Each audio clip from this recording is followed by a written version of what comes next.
এখানে তেল চাপিয়ে দিয়েছি, সরষের তেল। এই মাছ ভাজবো।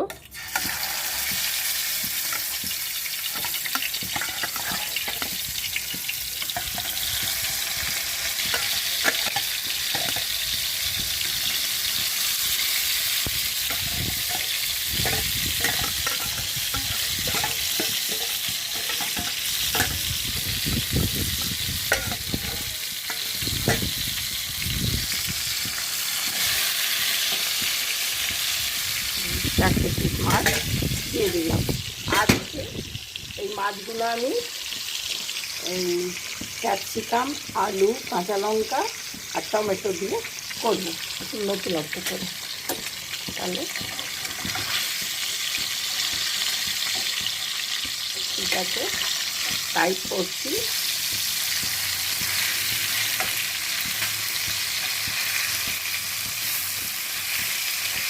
মাছগুলো উল্টে দিলাম। হয়ে যাক, তারপর আমি দেখাচ্ছি। একটু মাছগুলোকে লাল লাল করে ভেজে নেব। রান্নাবাড়ি রত্নাতে আপনাদের সকলকে নমস্কার, থ্যাংক ইউ। নমস্কার, রান্নাবাড়ি রত্নাতে আপনাদের সকলকে স্বাগত। এখানে আমি তেল চাপিয়ে দিয়েছি। এখানে মাছ ভেজে রেখেছি।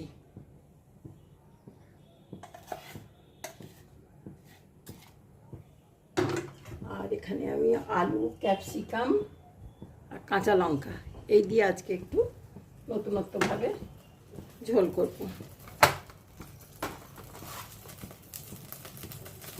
এখানে আমি 5 ফোড়ন দিয়ে দিলাম। 5 ফোড়নের মধ্যে একটু কালো জিরাটা বেশি করে দিয়ে দিলাম।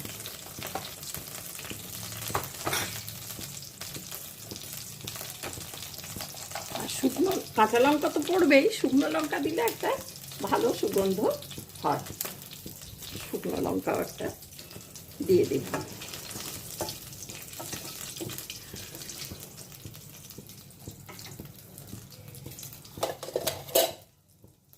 এখানে আলু, টমেটো, ক্যাপসিকাম কেটে রেখেছি, এগুলো দিয়ে দিলাম।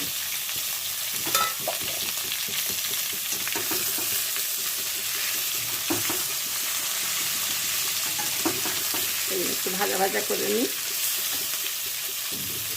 খুব ভালো খেতে হবে। কাঁচা লঙ্কা দিয়ে তো ভালো লাগেই, এর মধ্যে ক্যাপসিকামের গন্ধটাও এসে যাবে।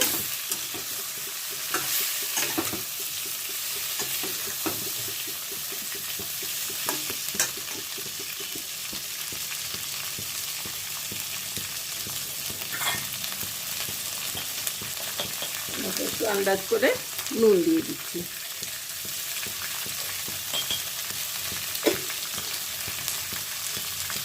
ভাজা হোক, তারপর আমি দেখাচ্ছি।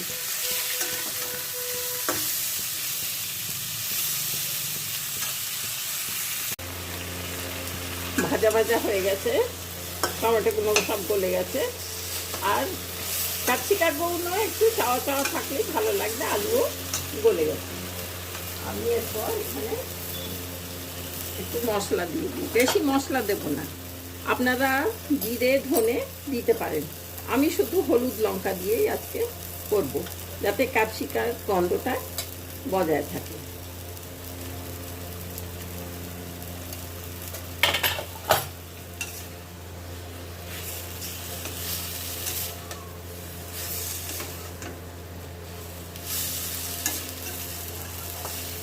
খুব সুন্দর হয়েছে মাখা মাখা।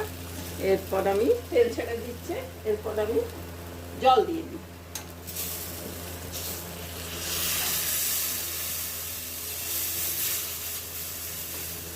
গরম জল দিয়ে দিই।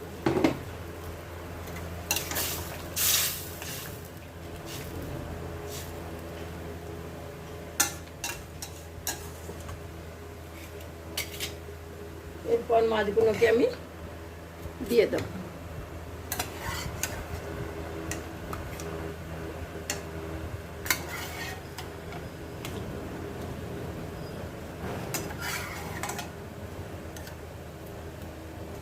গরমের দিনে হালকা পাতলা ঝোল খুব ভালো লাগবে।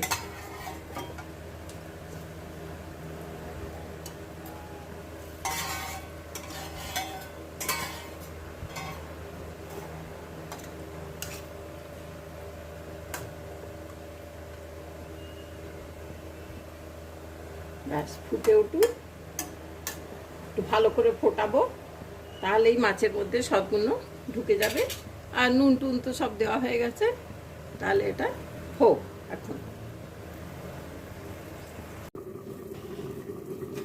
ঢাকাটা খুলে দেখি। হ্যাঁ, খুব সুন্দর হয়ে গেছে।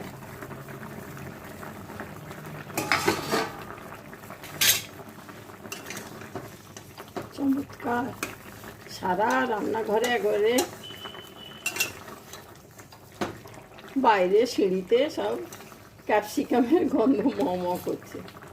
খুব সুন্দর হয়েছে দেখতে। তাহলে আজকে এখানেই রাখি। আশা করি আপনাদের ভালো লেগেছে। Thank you for watching.